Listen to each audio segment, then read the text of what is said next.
Important stuff real quick. I'm sorry, this video is vertical. My apologies to TV and computer people. All the footage that I got was vertical because I'm an idiot. Sorry. Cell phone users, what's up? What's shaking?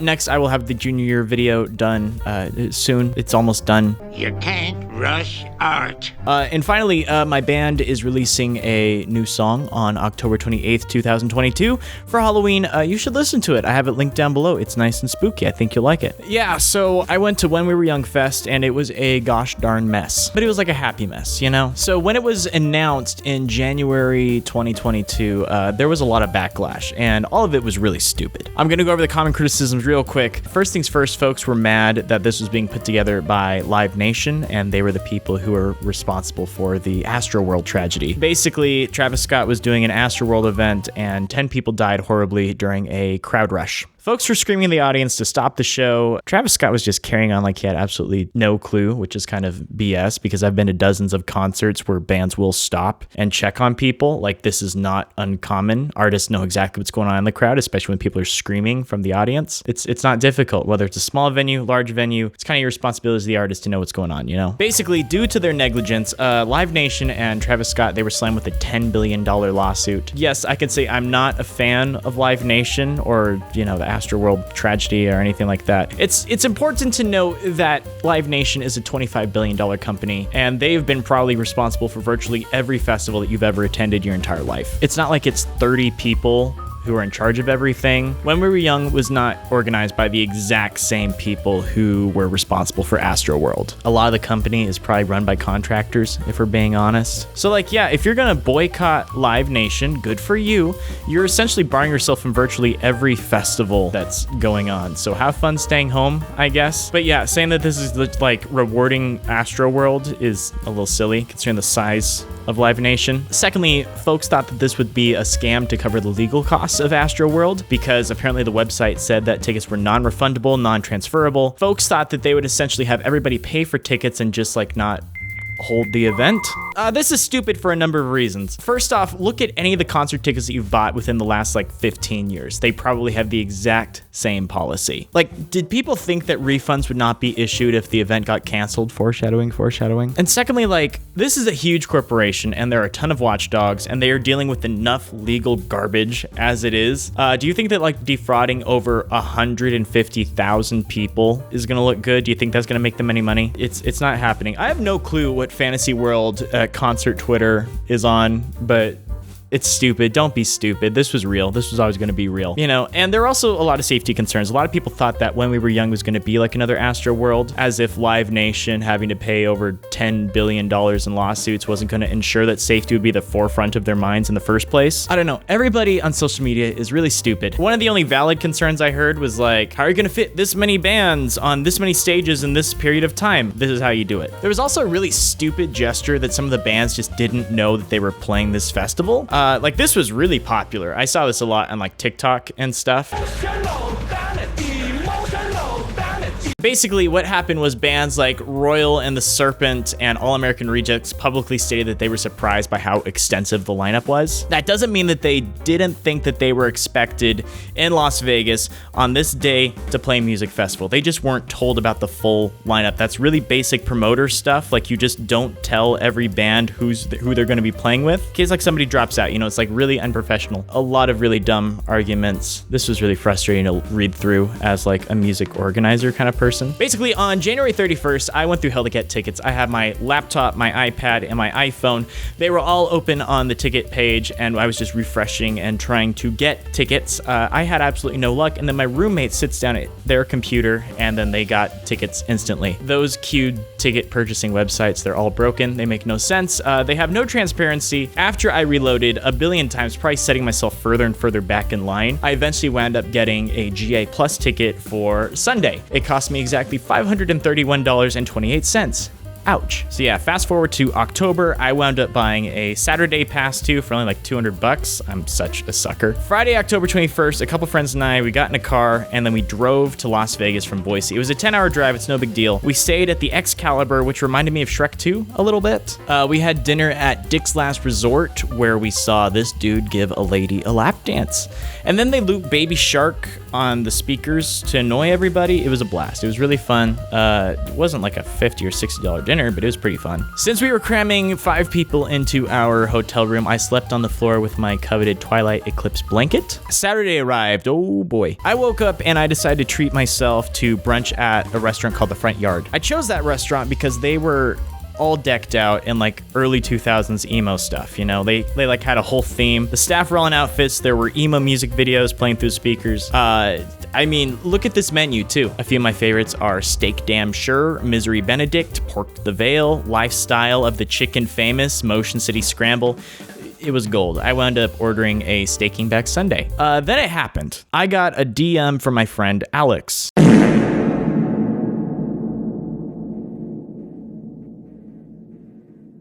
Yeah, I was stunned. I had the whole day planned ahead of me, and this was just like a big rug pull. The atmosphere of the restaurant just crashed and burned. The jovial vibes were gone. There were folks sobbing into their waffles and eggs and stuff. Over 60,000 people had the event canceled on them 40 minutes before the gates were supposed to open. Only when people were lined up 40 minutes prior did they decide to just release the phone notification and tell everybody. Honestly, I'm glad I was at a brunch restaurant and not actually at Ground Zero, where like people were all lined up and excited and ready to go. Because suddenly there are like tens of thousands of emo kids just released onto the Las Vegas Strip. They were all in various stages of grief, a lot of outrage. Folks flew out from like Australia, UK, and even as far as North Carolina to be there. Millions of dollars amongst everybody just poof, gone. Their tickets were refunded, yeehaw, but like not the airfare, not the hotels, not the food, etc. I mean, like, how would Live Nation be responsible for that? Oh yeah, and the tickets that they bought, remember that non-transferable thing? So if you bought tickets to Saturday, you could not go to the Sunday event, which is like the exact same show the following day. So they were kind of just screwed. Period. Like, listen, it was really windy. A lot of people on social media have been saying that it wasn't so bad. They're wrong. I was there. It was insanely windy. Because, like, the buildings in Las Vegas, they're really tall and they have a lot of cover. And so they kind of protected a lot of people from the wind. But if you turned down, like, the incorrect alley, you would kind of be swept off your feet. Here's a history lesson. So in August 13th, 2011, Sugarland was performing a concert in the Indiana State Fair. There were severe thunderstorms and there were wind gusts of up to 60 miles per hour. Organizers decided to let the show go on, and then 7 people died and 58 were injured. The wind gusts in Las Vegas were also expected to hit 60 miles per hour. Bear in mind that the stages that are being set up are temporary, they're modular. It's not like they're built in to last forever. So basically we had the exact same ingredients as the State Fair tragedy 12 years prior. The Astroworld company was not about to take another risk, especially since they knew how expensive skimping out on safety was in the first place. So yeah, it was killed. I am mad, I was angry, I was sad, I was upset like everybody else. This was pretty much the worst case scenario. Wait, I can't think of a worst case scenario.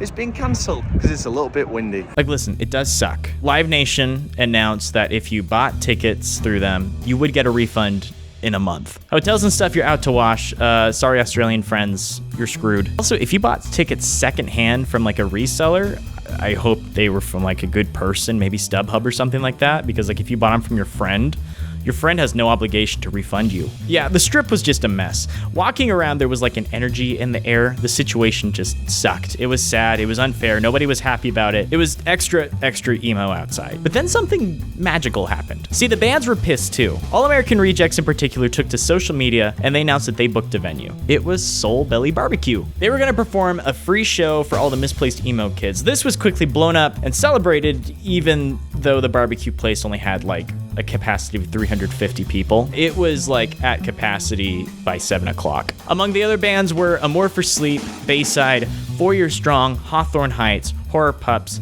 Kitty, Knocked Loose, Law Dispute, Landon Barker, Red Jumpsuit Apparatus, Seosin, Census Fail, The Ready Set, The Wonder Years, State Champs, and Thursday. I listed all the bands that performed an extra show because I think they deserve mad preps, a lot of respect for throwing something together so quickly for the misplaced people. That was really awesome. That was really wonderful. I tried to get tickets to Bring Me the Horizon with some friends, and that just did not happen. It's because Ticketmaster sucks. We all hopped on the website to order the tickets when we were instructed, and nothing happened. It was broken. We kept refreshing, etc., etc. Nothing happened. Eventually, my friends quit. 40 minutes later, I was still trying. I was eventually able to grab tickets, but then during the checkout process, it was like, bam, it tells me that it thinks I'm a robot, and then it sold my tickets to somebody else. At that point, I gave up. I saw Ka from Cirque du Soleil. It was fine. It was okay. There were a few cool moments, but I wish it took itself more seriously. Apparently, Fremont Street was the place to be. There were tons of folks just flocking there and that kind of thing. They sort of took over the place and they turned it into like a makeshift party. I heard rumors that event organizers at Fremont moved a lot of stuff around to make sure that the emo kids were catered to. I can't substantiate that, but if that's true, that's really awesome.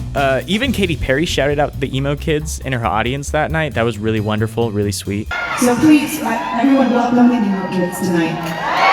Okay, yeah, so Saturday was a bust for virtually everybody involved. I was burned because I was looking forward to seeing a whole day of good live music too. I was fortunate though because I still had the Sunday ticket. So yeah, now we're on Sunday morning. First things first, I witnessed a car crash on the way in. The line just stretched for blocks and blocks. You could probably measure it by like quarter miles, half mile or so. Like I just could not find the end of the line. I was really stupid because I thought that like GA Plus would have their own designated gate. That was not the case, so I kind of just lost a lot of time. Yeah, this carried on until we made it to the gate, and then I got in line to get a 21 plus wristband, but then like some dude came around and he was telling everybody, hey, you don't need to stand in line for a wristband because there's a lot of people inside by the bars that will give you wristbands. So I kind of wasted another like 20-30 minutes, but I did make myself a promise that I would get my money's worth from the alcohol. Yeah, that came back to bite me because I spent like $120 on alcohol that day. Let's go through them, shall we? Make Damn Orange was an orange cream energy drink with vodka and water in it. It was fine. That's the Spirit was literally just a Moscow Mule. Open Up the Pit was supposed to be like lemonade and vodka, but it was super watered down and tasteless. It was not good at all. It was such a waste of like $30. Angst was really good. It was like tequila and grapefruit and lime juice. The middle was good, but I just don't remember what was in it. The lady who was making my drink gave me an extra shot because I was filming her and it was super cool. Yeah, I spent way too much money on alcohol. I was definitely feeling it that afternoon, but man, I had a lot of fun. Yeah, getting the GA pass meant that I had access to a private area that turned out to be really wonderful. There was private seating, a private bar, private water stations, and a private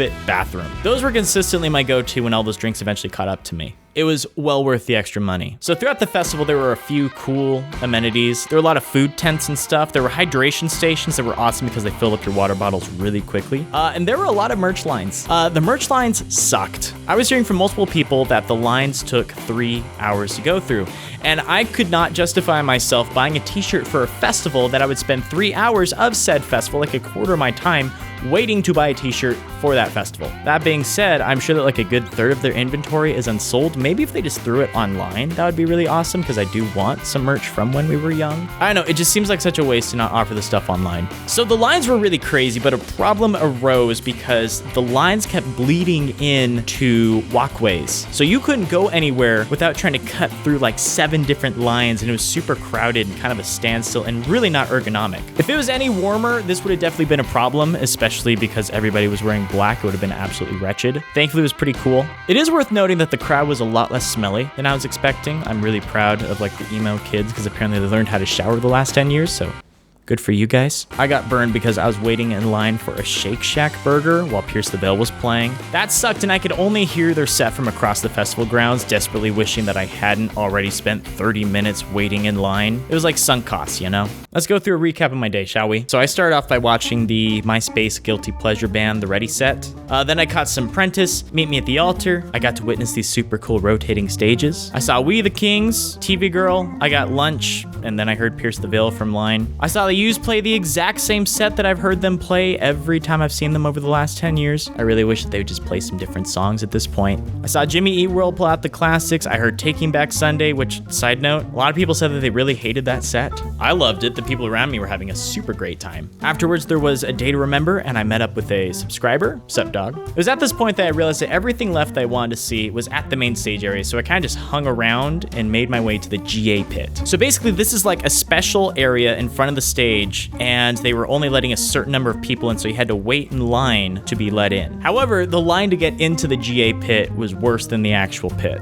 Folks were getting really angry, they were getting really frustrated. There was a jerky dude who's kind of shoving and elbowing people around, who's really annoying this woman right next to me. Yeah, that was like the worst part of the whole festival, although to be honest, the rest of the fest, everybody was really wonderful. So eventually they let us in. Finally, this was like the best case scenario. So not only did we have some of the best spots at the entire festival to see the headliners, but we also had room to breathe, relax, etc. So capping attendees up there was a really good idea. I hope more festivals do that because that was awesome. That made the whole experience really special and really fun. Avril Lavigne was not super good, to be honest. The song she performed with Mad Sun called Flames was not good at all. She covered all the small things with All Time Low, which rubbed me wrong because, like, did we forget the allegations that popped up not too long ago?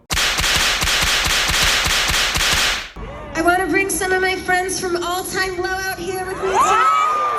Come on out, you rapist! Then came Bright Eyes. I was silently hoping for a Phoebe Bridgers cameo that never came. Connor Oberst was drunk or something. He was off his rocker. I mean, that's kind of his thing, I guess. He was just rambling a bit. He made a fool of himself, but the music itself was pretty grandiose and wonderful. It's just putting him between Avril Lavigne and Bring Me the Horizon was like a really bad, weird decision. It was a super awkward placement. It was like tonal whiplash. Not a good choice. Yeah, the set was not great, but it like wasn't his fault. It's just the audience just wasn't ready. Then came Bring Me the Horizon. I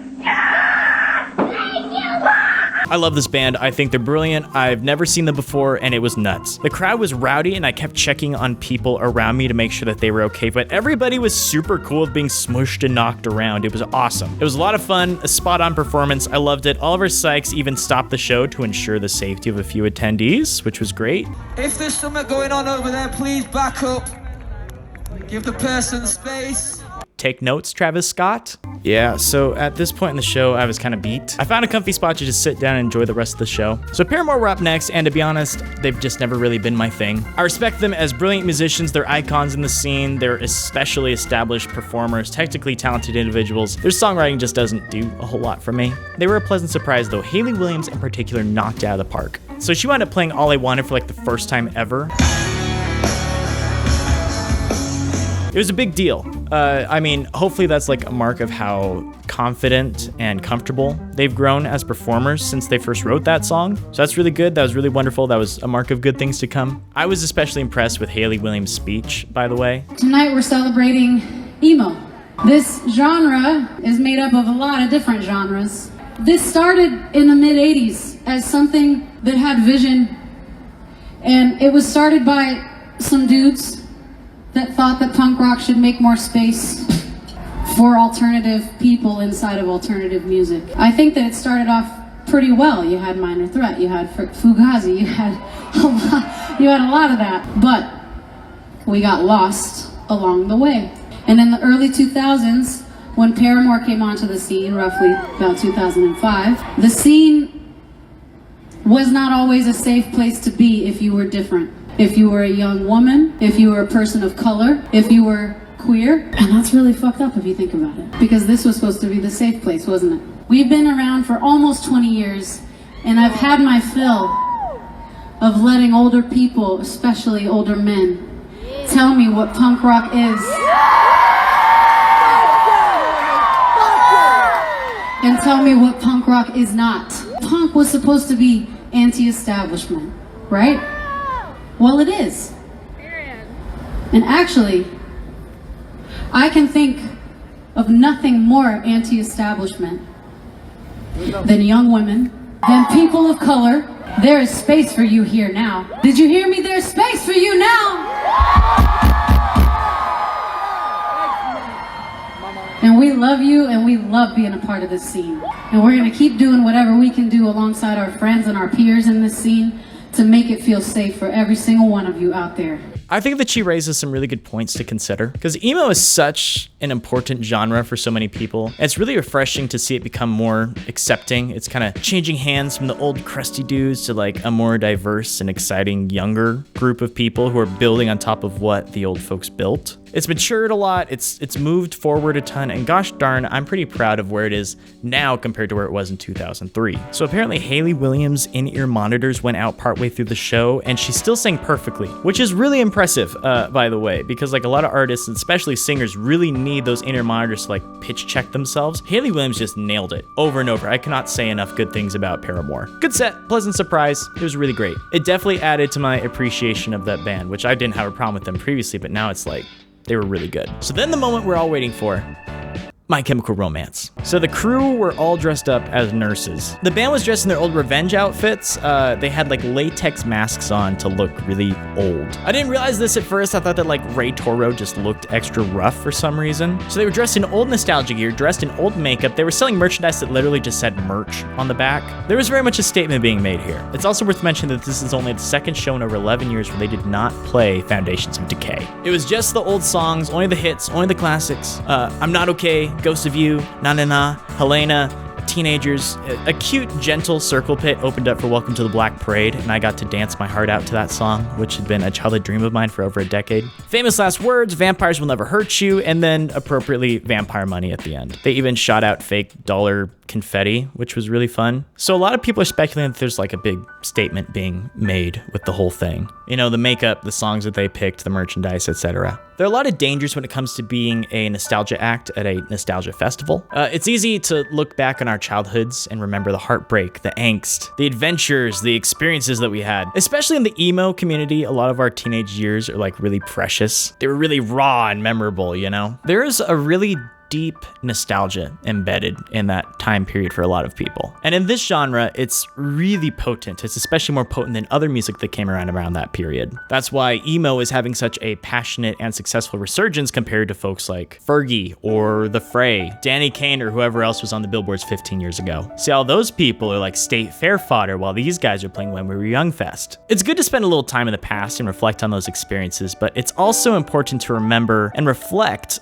on the person that they've allowed you to become. You gotta appreciate the foundations that those times laid for you and the culture at large around you. There's always something better to be built on those old bones. I think it's important that we celebrate when we were young, but we also need to remember to keep moving forward. It's growing and changing, and you should probably use your passions to make something new for more folks to appreciate, admire, and enjoy. There are a lot of really great acts like Meet Me at the Altar, the Lindas, Prentice, and Kitty Kitty in particular. They were exemplary of what emo can become in the future. And I think that's awesome. I wish that the festival did more to highlight bands like that. You know, to celebrate the new voices and the acts that will be remembered in the future. I still don't think it's bad to have one last big party to honor the old guard that laid the grounds for what's to come. The future of the genre needs to look different, and I think that's the message that My Chemical Romance and Paramore were trying to send. Walking out of the festival on that cold Sunday night, I did feel inspired and nostalgic for back when things were simpler. But it also made me deeply appreciate how interesting and exciting things are going to be now that these bands have been around. And at times had the same atmosphere as a sweet farewell, letting the old guard go out with one last big bang to make room for the new and exciting future that we're seeing develop. This will probably not be remembered as like a Woodstock type deal in the future, but for me, it was really important. It was like a huge celebration of all the things I loved when I was a kid, a reminder of how they formed me into the person that I'm proud of today, and all the ways that this genre of music helped a generation of weirdos find a foothold to discover their own identities. There's something so special about emo music, and I felt it every second I spent in Las Vegas. From the mad dash to organize DIY gigs for lost fans to the world-class event that wound up taking place on Sunday. This was the best festival experience I've ever had in my entire life. It was soul-affirming, it was wholesome, and it was wildly fun. I've included a playlist of new and exciting emo acts that you might be interested in the description down below in the spirit of the festival. So yeah, thank you for watching. Peace out.